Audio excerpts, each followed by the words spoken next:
이강민의 잡지사 2월호 5번째 페이지. 동영상 플랫폼계 초대기업의 부름을 받은 남자, 숭실사이버대 환경안전공학과 교수로도 활동하고 계신 곽지식 작가와 함께합니다. 어서 오십시오. 안녕하세요, 곽지식입니다. 곽지식 작가가 며칠 전에 국내에서 가장 파급력이 세다는 너튜브 채널에 출연하셨더라고요. 그 침착맨 선생님께서 나와서 한번 이런저런 이야기를 해달라. 괴물 이야기를 중심으로 좀 특강 같은 거를 준비를 해가지고 이야기를 풀어주면 좋겠다. 해가지고 이제 갔는데, 네네. 이제 본론으로 들어가기 전에 이렇게 사전에 이렇게 자기 소개 내지는 이런 아이스 브레이킹 이런 대화가 있었는데, 제가 1시간 넘게 봤는데 괴물 얘기 없던데요. 아이스 브레이킹 거의 쇠빙선이었습니다. 그게 아이스 브레이킹이 거의 북극해를 얼음을 깨면서 지나간다, 약간 그런 느낌으로. 예. 더군다나 이제 이야기가 중간에 좀 진행이 되다 보니까 갑자기 사전에 준비를 좀 하셨는지 이 이야기가 좀 나오면 약간 제가 주체를 못할 것 같은 주제들이 있지 않습니까? 예를 들면 미터법을 왜 써야 하느냐, 못 참죠. 미터법의 장점이 뭐냐, 이런 게 막 나와가지고 제가 또 사실 저의 실수죠, 제 불찰인데 폭주를 하면서 지나치게 이야기를 많이 하다 보니까 말씀하신 대로 아이스 브레이킹을 1시간씩 북극해 쇠빙선 아이스 브레이킹을 하는 바람에 빨리 넘어야 가야 되겠다는 생각에 미터법에 대해서 더 궁금하시면 우리 잡지사를 검색을 하셔가지고 정말요? 미터법 편을 보십시오, 이런 말을 했어야 되는데 안타깝게도 못하고 말았다. 대기업에서 지나가고 나니까 이제 생각이 나는군요. 거기서 한 말씀만 해주셨어도 그래도 500분 정도 모시지 않았을까. 우리 CBS 공중파 아닙니까? 그래도 지상파 아닙니까? 자존심이 또 있죠. 네네. 네. 우리 언젠가 실버 10만 구독자 달성하는 그날을 향해서 머지않았습니다. 열심히 달려가 보도록 하겠습니다.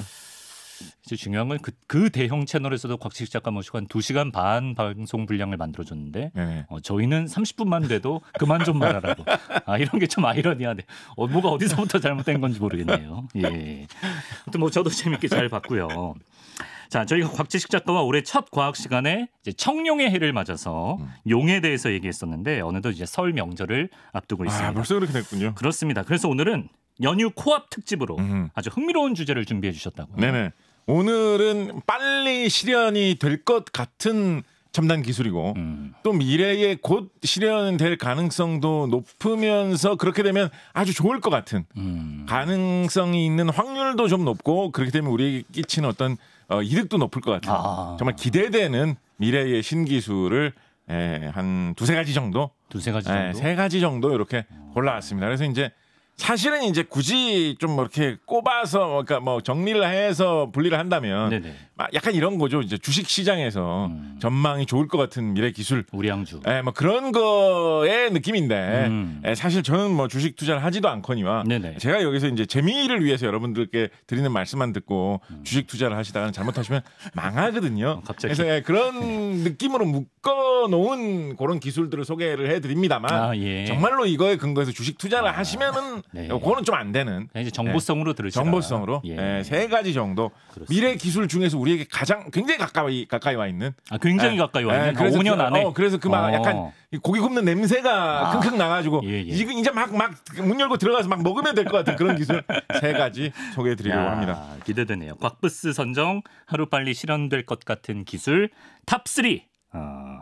과연 무엇일지. 그럼 1위부터 만나보겠습니다. 어떤 기술 가져오셨나요? 네, 첫 번째 기술은 머신 가이던스 및 머신 컨트롤 기술입니다. 머신 가이던스 약자로 MG라고 많이 하고요. 머신 컨트롤 MC라고 많이 하는데 MG, MC 기술에 대해서 먼저 소개를 좀 드리려고 합니다. 시작부터 생소하네요. 이거 뭡니까 대체? 업계 분들은 다 아시는데요. 여기서 말하는 이제 머신이라는 거는 기계라는 뜻이지 않습니까? 그렇죠. 근데 그 기계 중에서도 주로 이제 대형 기계, 주로 건설용 장비, 중장비, 토목공사용 장비, 중장비 이런 것들을 주로 일컬어서 말할 때 머신 가이던스, 머신 컨트롤이라고 합니다. 이게 정확히 어떤 기술입니까? 이게 진짜로 직접 현장에서 일을 해보는 사람이 느끼는 그 기술하고 책상 물림으로 멋있는 기술 나오면 멋있겠네라고 하는 거 사이에 어떤 극명한 그런 차이를 보여줄 수 있는 그런 분야인데요. 그래서 이제 이거를 좀 제일 먼저 소개를 해드리는 게 기술의 개발이라는 거, 현장에서 사람들이 어떤 식으로 문명을 발전시키고 있는가 그런 거를 좀 가까이서 진지하게 생각해 보기에 좋은 좋은 소재이기 때문에 이런 게 진짜 현장에서 기술진들이 느낄 때에 기술의 발전이 좋구나라는 걸 느끼게 하는 것이다. 라는 좋은 예시라서 이걸 설명을 드리는 것입니다. 네네. 우리가 뭐 예를 들어서 이 굴착기 같은 거 그거 혹시 아십니까? 굴착기를 우리나라에서 포크레인이라고 하잖아요. 그렇죠. 그 왜 포크레인이라고 하는지 혹시 아십니까? 포크레인이 도대체 무슨 뜻이에요? 포크가 요 포크인가? 저 전혀 아닙니다. 피로 시작한 피로. 그건 돼지인데. 네. 그 포크도 아니에요. 그래요? 네. 뭐죠? 무슨 뜻이냐면 그 포크레인이라는 요 기계가 처음 나왔던 초기에 굉장히 이거를 잘 만들어가지고 사업을 했던 회사로 프랑스 회사로 포클랭이라는 회사가 있었습니다. 포클랭 이렇게 했겠죠 프랑스 사람들이. 근데 지금은 그 회사는 이제 굴착기 사업은 안 해요. 근데 이제 한 40년 50년 전까지만 해도 사업을 되게 잘했거든요. 그래서 세계에 많이 퍼졌는데 그 중에서도 어느 나라에 이 회사 제품이 많이 들어왔느냐? 대한민국에 많이 들어온 거죠.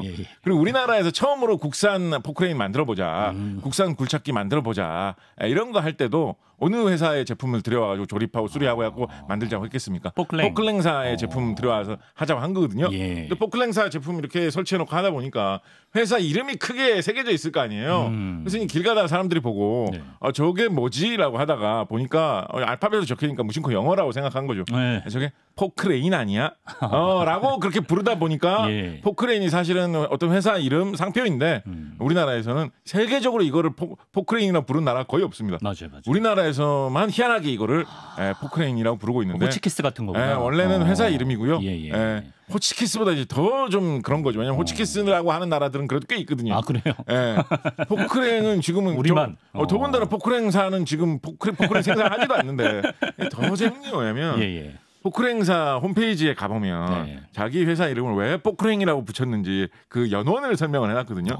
그걸 읽어보면 뭐라고 돼 있냐면 제 포크레인사 그 창립한 분들의 어떤 그 고향 뭐 그런 거를 떠올릴 때 먼저 떠오르는 그런 게 뭐냐면 어떤 연못 같은 곳이 있는데 거기에 아마꽃이라는 예쁜 꽃이 있습니다. 거기에 있는 풍경.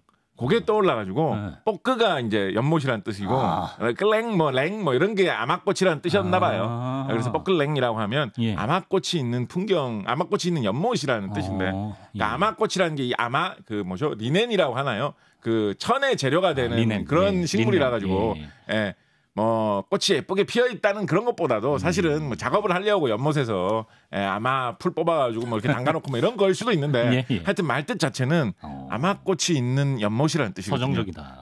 프랑스에서는 지금도 그 지방에서는 그게 그 뜻이에요.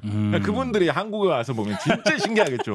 아니 한국이 프랑스하고 가깝지도 않은데 이 먼 나라에 왔는데 왜 이 나라 사람들은 뜬금없이 그 굴착기 중장비를 보고 불어를 사용해가지고 프랑스어를 사용해서 아마꽃 있는 연못이라고 도대체 왜 부르는 걸까? 그 거침의 상징이잖아요. 우리나라에서. 정말 신기하고 재밌겠죠. 하여튼 그런 사연이 있는데 또 이렇게 이야기가 중간에 샜군요. 그러니까 기술 얘기해 주세요. 기술은 무엇이냐? 우리 굴착기로 예를 들어서 별거 아닌 거 해본다고 합시다. 여기에 우리가 하수도 하나 묻으려고 하니까 상수도 파이프 하나 묻으려고 하니까 북쪽으로 똑바로 한 5m짜리 구덩이 깊이 1m로 좀 파줘. 뭐 이렇게 할 수 있겠죠. 그럼 뭐 굴착기 면허 가지신 분이 와가지고 띡띡띡 이렇게 하면 팔 수 있지 않을까? 이게 그냥 막연히 생각할 때 생각나는 그림이잖아요. 아닌가요? 우리나라 굴착기에 뭐 면허 있는 분들 많으신데 그렇게 하면 잘 하지 않겠어? 그럼 무슨 어려운 일이라고 이렇게 생각을 하겠죠. 그런데 우리 한번 진지하게 내가 진짜로 그 일을 현장에 나가서 한다라고 한번 생각을 해봅시다. 굴착기로 내가 이걸 파고 있어요. 몰입해 보세요, 여러분. 몰입해 보세요, 진짜. 내가 판 게 5m를 판 건지 6m를 판 건지 4m를 판 건지 어떻게 알겠어요? 그걸 잴 수가 없다. 깊이 1m로 파라라고 했는데 이렇게 몇 번 팠어. 이게 50cm인지 70cm인지 1m인지 어떻게 알겠어요? 뭐 측정 센서 이런 게 없나? 북쪽 방향으로 똑바로 파라. 도면상으로는 보면 북쪽 방향으로 똑바로 파야 된다. 이렇게 해가지고 작업을 하고 있는데 이게 북쪽 방향으로 정확히 똑바로인지 한 1, 2도 정도 약간 삐뚤게 팠는지 이거 어떻게 알겠어요? 그런가? 이게 고민거리거든요.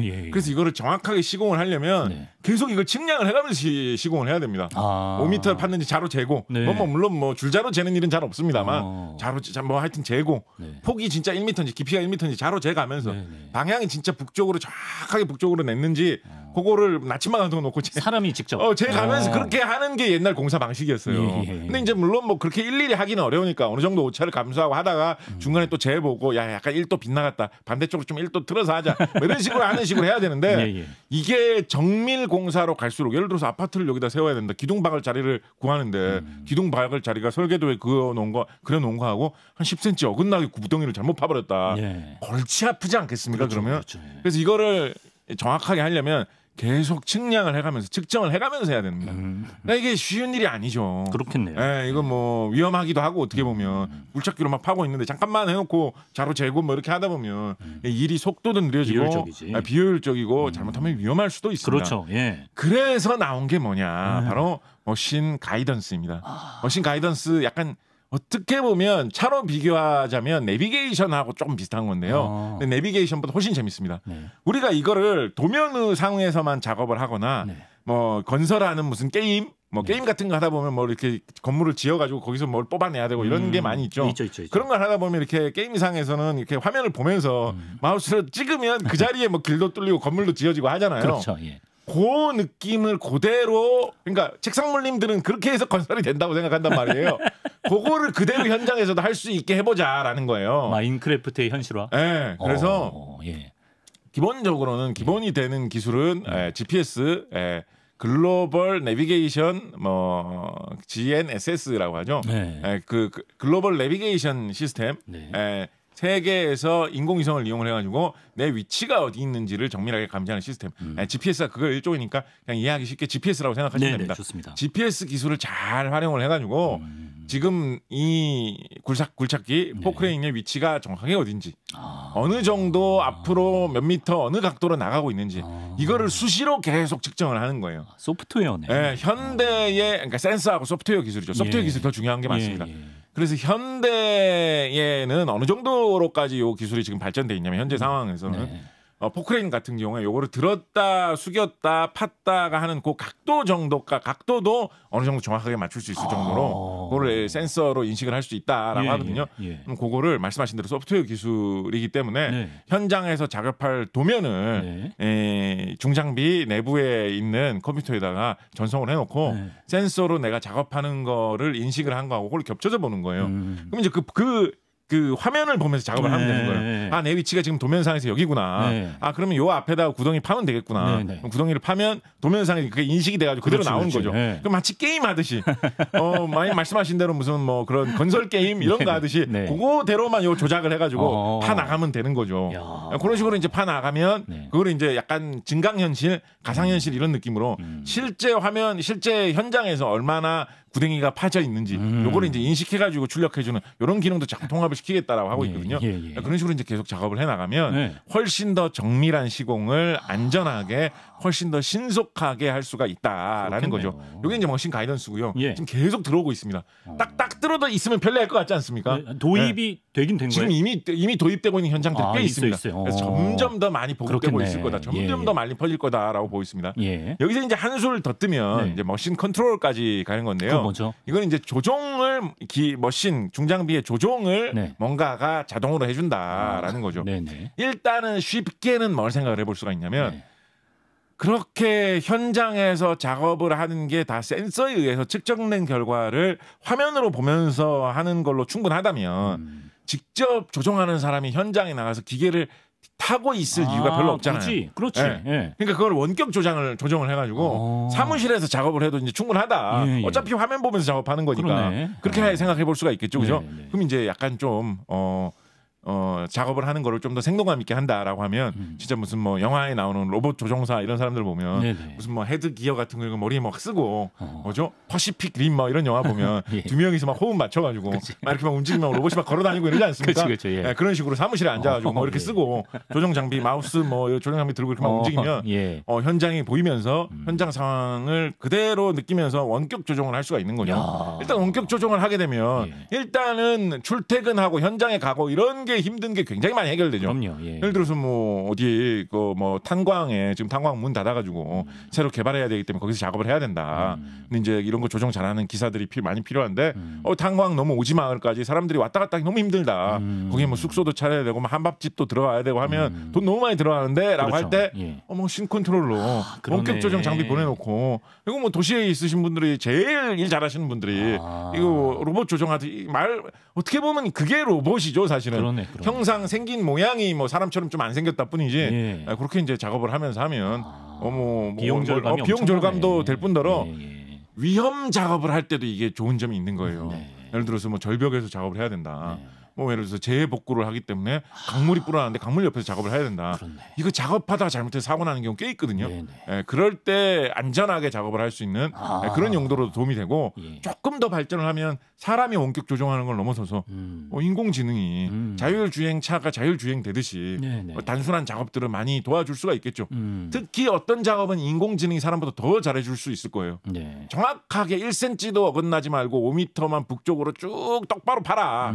사람이 하려면 약간 좀 짜증날 때 있지 않겠습니까? 그렇죠. 예. 뭘 이거를 1cm, 야, 지금 이만한 삽으로 파고 있는데 1cm 어긋났다고 막 이렇게 막 갑자기 경고음 삑삑 울리고 이러면 이것도 지금 기술인데 이런 마음 들 수 있는데 인공지능이면 그런 거 더 정확하게 잘할 수도 있겠죠. 그래서 이게 인공지능이 결합돼서 자동으로 작업하는 기능까지 들어오면 더욱더 편리하게 될 것이다라고 해가지고 지금 우리나라 뭐 부동산 시장 뭐 이런데 뭐 분양 받으신 분들 혹은 뭐 재개발하시는데 뭐 재건축하시는데 이런데 보면 다들 건축비가 너무 많이 올라가지고 지금 뭐 부동산 시장이 대혼돈이다 뭐 그렇죠. 이런 이야기 엄청 많이 나오거든요. 거기까지 갈 수 있구나. 근데 이게 건축비, 건설 기간을 단축하는데도 큰 도움이 될 수 있을 것이고 시공 자체를 더 안전하게 하는데 그리고 이런 식으로 MG, MC, 머신 가이던스, 머신 컨트롤을 많이 사용을 해가지고 작업을 하면 어떻게 작업을 했는지 다 기록이 남습니다. 그렇죠. 부실 시공 걱정도 줄고. 그래서 그 여러 가지로 우리나라가 부동산 문제 때문에 온갖 고생을 많이 하고 있지 않습니까? 그런 문제를 아주 많이 개설시킬 수 있는 기술로 지금 상당히 눈앞에 와 있는 기술, 개발된 부분들이 많이 있습니다. 약간은 조금은 광고성 발언이기는 한 것 같습니다만 최근에 국내 이런 중장비 개발하는 업체에서 그 업체의 경영진에 계신 분이 막 그런 식으로 발표한 적도 있어요. 우리 회사는 사실은 소프트웨어 업체다. 약간은 조금 오버하신 것 같긴 해. 뭐 아무리 그래도 포크레인 만드시는데 무슨 소프트웨어 업체는 좀 그렇지 않습니까? 라고 할 법한데 그 취지는 충분히 이해될 정도로 이 소프트웨어가 차지하는 그런 부분이 굉장히 커졌고 지금 세계에서 이 굴착기 제일 많이 생산하는 나라가 사실 중국이거든요. 그렇군요. 중국에서 엄청나게 많이 생산하거든요. 그래서 우리나라의 이런 기계 생산 업체들이 약간은 좀 경쟁력에서 밀리는 앞으로 우리는 뭐 만들어서 어디에다 팔고 먹고 살아야 되지 이런 좀 고민이 있는데 우리나라가 IT가 많이 발전돼 있기 때문에 이런 소프트웨어 기술을 접목을 해가지고 새로운 시장을 개척해 나갈 수 있을 것이다 라고 생각을 해보면 미래에 참 유망하고 또 한국 같은 나라에 도움도 많이 될 수 있는 그런 기술이죠. 진짜. 환경안전공학과 학과장님다운 픽이 아니었나 싶고요. 지금 첫 번째 기술을 설명하시다가 방송 분량의 절반 이상이 지나갔다는 뭐 준수하죠 뭐 그래도 이 정도. 많이 담대해지셨네. 두 번째 기술 바로 소개해 주시죠. 두 번째 기술은 뭐 아까하고 사실 좀 비슷합니다만 자율주행 기술, 일반적인 자동차 승용차 이제 자율주행 기술에 대해서 이건 좀 될 것 같다. 금방 워낙 얘기가 많아서 얘기를 드리고 싶은데요. 그래서 워낙 얘기가 나온 그 흐름에 이제 저도 사실은 올라탄 거죠. 그렇긴 한데 그래도 조금 다른 시각, 요 부분을 조금 더 중점으로 봐주시면 좋을 것 같다라는 포인트를 하나를 설명을 해드린다면 자율주행에 뭐 여러 가지 영역이 많이 있을 수 있습니다만 저는 그 중에서도 좀 범위를 좀 좁혀가지고 어떻게 보면 자율주행 초기에 ADAS라고 하던 그 기술이 좀 유행하던 그 말이 좀 많이 쓰이던 시대가 있었습니다. Advanced Driver Assistance System이라고 해가지고 주행 보조 장치? 그렇죠. 첨단 운전자 보조 체계 뭐 이런 뜻이거든요. 그래서 자율주행하면 자동으로 차가 지 혼자서 막 다 돌아다니는데 이런 느낌이지 않습니까? 근데 그거보다 어떻게 보면 사실 한 발 더 물러서서 그거 좀 어려울 것 같잖아. 운전하는 건데 또 도와주는 것까지만 어떻게 해볼게라고 하던 시기에 유행하던 용어인데 ADAS. 그렇죠. 저는 여전히 ADAS가 굉장한 가능성이 있고 어떻게 보면 우리에게 가까운 시일 내에 더 많은 감동을 줄 수 있는 기술이다라고 생각을 하기 때문에 요거 위주로 좀 자율주행 이야기를 좀 말씀을 드리고자 합니다. 우리가 자율주행이라는 게 뭐 어떤 광고 영상이라든가 아니면 어떤 뭐 2030년대 한국 이렇게 바뀝니다 뭐 이런 식으로 어떤 기관 같은 데서 홍보 영상 같은 거 보여주는 그런 데서 나오면 자율주행하면 뭐가 나오냐면 뭐 택시를 탔는데 막 기사도 아무도 없고 아니면 뭐 기사 대신에 무슨 뭐 로봇 모양 인형이 있어가지고 뭐 안녕하세요 뭐 붕붕이에요 뭐라고 하면서 돌아다니는 거 보여주고 아니면 뭐 자동차를 탔는데 운전을 할 필요가 없기 때문에 운전자는 한번 누워서 주무시면 됩니다. 그래서 막 자고 있으면 차가 알아서 뭐 집까지 가주고 책 보고 있고 집에 도착했는데 막 갑자기 막 뭐 시끄럽게 갑자기 막 번쩍 막 깨우면 빠빠빠빠빠빠빠빠 막 이렇게 깨우면 자다가 너무 놀라고 좀 그 소리를 놀라고 좀 짜증날 수 있지 않겠습니까? 그렇기 때문에 깨우는 것도 막 서서히 조명을 슬슬 막 밝혀주고 잔잔한 노래를 천천히 소리를 높여주면서 깨워준다 막 이런 거 홍보 영상이 많이 나오거든요. 그것도 언젠가는 가능하겠죠. 그렇지만은 그렇게 되려면 기술적으로도 쉽지 않거니와 완전히 사람이 손을 놓고 있어도 사람보다 더 안전하게 운전을 한다. 더군다나 뭐 서울이나 부산 같은 이런 굉장히 혼란스러운 대도시에서 날씨가 안 좋을 수도 있는데 이런 거는 기술적으로도 어렵거니와 법적 제도적으로도 사실은 좀 갈 길이 먼 부분들이 있습니다. 그래요. 생각을 해보면 뭐 얼마나 안전할지 정부가 어떻게 알고 허가를 해주느냐. 그냥 뭐 박사님들 2명, 3명 나오셔가지고 안전합니다라고 하면 그냥 다 믿고 정부에서 그냥 도장 찍어줘야 되느냐. 그리고 뭐 국민들이 투표로 결정해야 되는 거냐. 한 명이라도 인명 피해가 나오면 또 큰 문제이기 때문에. 그렇기 때문에 이게 법적 제도적으로 그렇게까지 가기는 사실은 아주 가까이 있다고 하기는 조금 어려울 수도 있거든요. 뭐 의외로 그래도 뭐 한 10년 내에 실용화 된다. 뭐 이렇게 전망할 수도 있겠습니다만 근데 그거보다 훨씬 더 우리가 가깝게 더 생각을 해볼 수 있는 거는 그렇게까지 그림상으로 멋있는 자율주행이 훨씬 더 오기 전에 ADAS 도와주는 수준의 인공지능 기술로 우리가 뭐를 충분히 해볼 수 있다라는 생각을 해볼 수 있냐면 사고가 나는 거를 예방을 해주는 사고가 날 때 핸들을 좀 꺾어주는 거 지나치게 과속을 하려고 할 때 브레이크를 대신 좀 밟아주는 거 그 정도를 도와주는 말 그대로 어시스턴스 도와주는 정도의 인공지능을 갖다 붙이는 것은 그거는 기술적으로도 훨씬 덜 어렵거니와 왜냐하면 뭐 갑자기 앞에 누가 사람이 튀어나왔다라고 할 때 그거를 피할 수 있는 정도의 조작만 해주면 되는 거니까요. 그리고 그거는 정부 같은 데서 허가를 내주기에도 더 편하죠. 사람을 살리는 거니까. 더군다나 기본적인 운전은 네가 책임지고 하는 거고 그런 비상 상황 사고가 일어났을 것 같을 때만 기계가 좀 막아주는 거다라고 하니까 허가가 나기도 더 쉬운 거거든요. 그렇게 되면 이게 더 쉽게 실용화가 되어서 들어올 수 있을 겁니다. 그리고 사업 모델을 어떻게 만들어 나가느냐의 문제인데 이건 뭐 제가 좀 희망 섞인 저만의 관측을 하는 거긴 합니다만 이거 뭐 제가 이 관측을 한 이유는 사실은 이제 백투더퓨처 2 영화를 너무 재밌게 봤기 때문인데요. 제가 백투더퓨처 2 영화에 뭐 백투더퓨처 2가 하늘을 날아다니는 타임머신 자동차 나오는 게 백투더퓨처 2편이거든요. 미래 세계에서. 거기서는 그 미래 세계가 2015년입니다.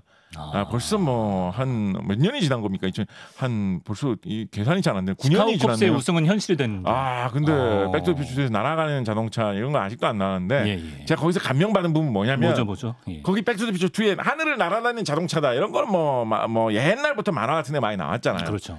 그래서 그거는 또 멋있게 미래 사회 보여주려니까 또 차를 또 날리네 이러고 말았는데 뭐 이렇게 슬쩍 지나가는 장면인데 저는 뭐가 이게 진짜 감각적인 터치로 제가 SF적인 사람의 심금을 울린다라고 생각을 했냐면 거기 중간에 가다 보면 어떤 게 나오냐면 날아다니는 자동차 분명히 멋있지 않습니까? 근데 분명히 1980년대 후반에 나온 영화인데 2015년이면 그렇게 먼 미래가 아니다 보니까 그 날아다니는 최신형 자동차를 못 사는 사람들도 분명히 있을 거란 말이에요. 그거를 감각적으로 아주 세밀하게 예상을 해가지고 작가가 어떤 장면을 살짝 끼워 넣었냐면 중간에 지나가는 광고로 일반 차를 날아다니는 차로 개조를 해드립니다. 저희 가게에 오시면 그런 업체가 나오는 게 살짝 지나가는 장면이 있었어요. 저는 그게 되게 마음에 깊이 나왔거든요. 그래서 저는 뭐를 보냐면 앞으로 가까운 미래에 ADAS가 실용화돼가지고 사고를 방지해주는 자율주행차가 나올 뿐만 아니라 기존 차에다가 이 키트를 갖다가 붙이면 장착을 하면 기존 차량도 어느 정도는 사고 방지 기능이 추가가 되는 그런 형태의 개조 사업 방향이 나올 수 있지 않겠는가라는 생각을 하고 있습니다. 만약에 그 사업이 실용화가 되면 저는 이거는 만약에 이걸 우리나라 자동차 산업 발달한 편이니까요. 우리나라 자동차 회사, IT 회사들하고 정부가 발을 잘 맞춘다면 저는 이거를 오히려 의무화된 규정으로 추진할 수도 있을 것 같아요. 모든 차량은 다 이 ADAS 사고 방지용 인공지능을 무조건 다 장착을 해라. 옵션 정도가 아니라 그렇게 해야지 우리나라의 교통사고가 없어질 거 아니냐. 그러면 이거를 안전을 위해서 이런 거를 실시한다라고 하는데 외국에 있는 회사들이 그걸 가지고 시비 털기는 쉽지 않겠죠. 그렇죠. 그러면 한국에 들어오려면 무조건 이걸 달아야 되는 거예요. 근데 우리나라의 IT 업체가 이 기술을 갖고 있다라고 하면 이건 이제 자동차 장사는 자동차 장사대로 하고 ADS 시스템 개발은 IT 업체는 IT 업체대로 장사를 하는 이런 모델이 되는 거죠. 제가 보기에는 자동차 강국, 독일, 일본, 미국 이런 나라들 분명히 이런 거 호시탐탐 이렇게 사업할 수 있어가지고 우리나라 경제도 보호하고 외국의 딴 경제업체에 비해서 앞서 나가면서 사람들의 안전도 보호하는 이런 거 할 수 있지 않을까 생각할 수 있을 것 같아요. 만약에 이렇게 정말 된다면 저는 빠르면 5년 안에 어느 정도 여기에 다가갈 수도 있지 않을까라는 생각을 하는데요. 그렇게 된다 그러면 교통사고가 격감하게 될 거예요. 그러면 그게 얼마나 놀라운 미래가 되겠습니까? 교통사고라는 게 생각해보면 진짜 이상한 거예요. 우리가 인류의 역사가 수천 년, 만 년 이렇게 되지 않습니까? 문명이 발달된 후의 역사만 해도. 그런데 우리가 교통사고라는 걸 걱정한 거는 정말 최근의 일이에요. 생각을 해보면. 조선시대 사람들이 뭐 서당 간다는 애한테 얘들아 길가에 가마 돌아다니니까 가마 조심해라. 부모님들이 그렇게 말씀 안 하셨을 거예요. 안 했겠죠. 차라는 게 등장하면서 그게 생긴 거예요. 그렇지. 그런데 우리나라에 하루 1년에 교통사고 사망자 몇 명 정도 나오는 줄 아세요? 1년에? 네, 요즘 예전보다 꽤 줄은 편인데도 그래도 우리나라 1년에 교통사고 사망자가 한 1,000명씩 나옵니다. 생각해 보십시오. 만약에 이게 사망자만 희한하게 20세기 초에 차가 처음 등장했을 때 묘하게 문화가 그렇게 들이맞아서 그렇게 된 거지. 요즘 같은 세상에 2020년대에 어떤 사람이 나와가지고 제가 새로운 기계를 개발했는데 이 기계를 사용하면 걸어서 한 3, 4시간 걸리는 길을 한 2, 30분 만에 갈 수가 있습니다. 대신에 1년에 1,000명씩 죽습니다. 라고 하면 아무도 이걸 도입 안 하는 말이 되는 소리라. 이렇게 생각하니까 그러네. 그럴 거란 말이에요. 그런데 이상하게 문명의 변화, 문화가 마치마때 그때 맞아가지고 20세기 초에 자동차라는 게 세상에 퍼지면서 우리가 뭐 차 타고 다니다 보면 사고가 나서 1,000명 정도 희생자는 나올 수도 있는 이런 문화로 우리가 빠진 거예요. 그런데 이 ADAS가 조금만 더 발달을 하면 저는 진짜 가까우면 5년 내에 멀게 봐도 한 10년, 20년 안에 교통사고라는 게 정말 지금의 100분의 1로 줄어들 수 있는 시대가 오게 될 거고 사람들이 이 과거를 우리가 사는 지금 20세기 말 21세기 초를 돌아보면서 진짜 이상한 시대라고 생각을 하는 그런 문명이 도래하게 될 거예요. 아니 야 진짜 옛날 사람들 대책 없지 않냐. 거기 뭐 교통도 중요하지만 좀 빨리 가겠다고 안전도 우리가 도모가 안 되어 있는데 사람의 목숨을 그렇게 희생하면서도 먼 미래에 보면 그럴 수 있어요. 그렇게 진짜. 했다는 게 야 진짜 우리의 조상들은 진짜 무시무시한 사람들이었다. 이런 우리의 손자들 야 우리 할아버지는 어릴 때 부모님이 어디 나간다면 맨날 차 조심해라 이렇게 말했대.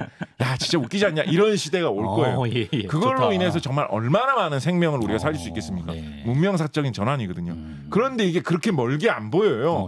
지금 뭐 자율주행 잘한다는 회사들은 그런 거 맨날 광고하잖아요. 우리 회사는 뭐 누워서 자고 있어도 차가 막 돌아다니면서 아무데나 간다고. 택시 기사 없는 택시 우리 도시에 뿌리겠다 이런 회사들 있잖아요.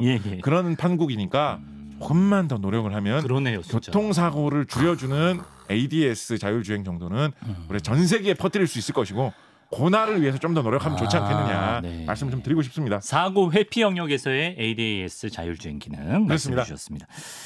영업직을 하셔서 정말 잘하셨을 것 같아요. 또 예전에 뭔가 사고 싶어 막 들으면 예전에 회사 다니면서 제가 이제 그 영업 보조를 하면서 전국을 또 돌아다닌 적이 있습니다. 주행 보조 기능 말씀하시는 영업하시는 분들이 이렇게 다니시면 제가 이제 기술 전문가로 담당자로 따라다니면서 신뢰도 그런 걸 또 했었죠 제가 한때. 알겠습니다. 역시 시간이 많이 지났습니다. 그렇군요. 마지막 기술 갈 수 있나요? 네, 요거 세 번째 기술. 짧게. 오케이. 마지막으로 소개해드릴 기술은 이종 장기 이식 기술입니다.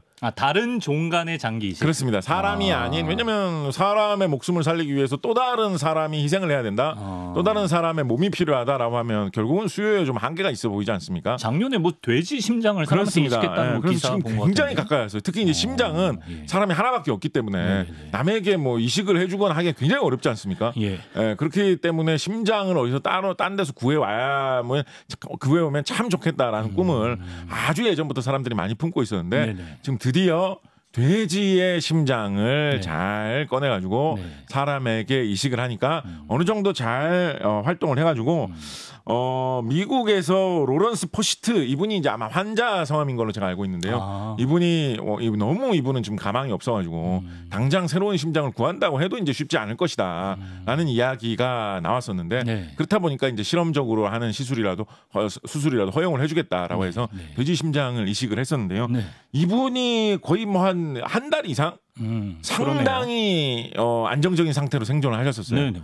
그런데 한 6주 정도 됐을 때 갑자기 여러 가지 뭐 면역 반응이라든가 이런 문제 때문에 급격히 상태가 뭔가 나빠지면서 결국은 이제 세상을 떠나셨는데 네. 그렇다고 한다면 그 6주 근방에 생겼던 어떤 그 문제, 네. 그 문제를 해결할 수 있는 길이 뭔가 뚫린다면 이건 뭐 6주가 아니라 6년 동안 유지되는 심장을 구할 수도 있을 거다라는 이야기가 되는 거거든요. 이 문제 좀 여유 있게 해주셔도 된다고 합니다. 네네. 예. 그렇다고 한다면 뭐 심장뿐만 아니라 뭐 한국인들이 요즘은 암으로 목숨을 잃는 경우가 굉장히 많습니다. 그렇죠. 예. 이제 수명이 길어지다 보니까 뭐 암 같은 거는 이제 좀 성인성 질병으로 나이가 많이 들어서 발생하지 않습니까? 네. 한국인이 목숨을 잃을 때 굉장히 큰 원인을 차지하는 게 이 장기를 손상시키는 암인데 뭐 간이라든가 폐라든가 뭐 췌장이라든가 뭐 위라든가 대장 여러 가지 장기에 암이 생겼을 경우에 그 장기 자체를 다른 동물에서 키운 장기를 교체를 할 수 있다라고 한다면 굉장히 뭐 많은 사람들의 목숨을 구할 수가 있게 되는 것이고 특히 곽강을 받는 동물이 이 돼지거든요. 돼지.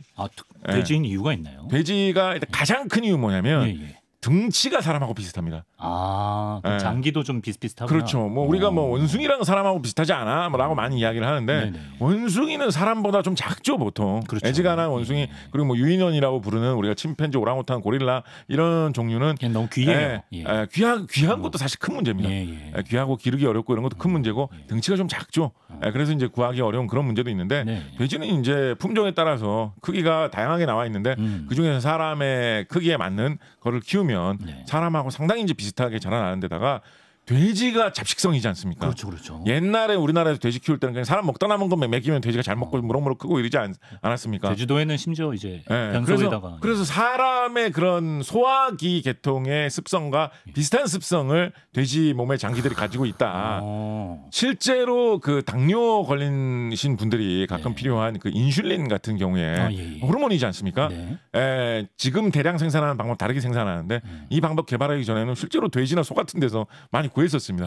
그래서 그게 이제 장기 단위에서 넘어오는 게 요즘 좀 시도가 되고 있는 게 아주 경지가 높아졌을 뿐이지 돼지의 몸에서 뭘 꺼내 와가지고 사람의 몸에 대용품으로 쓴다라는 거는 사실은 역사 전통이 좀 깊은 일이거든요.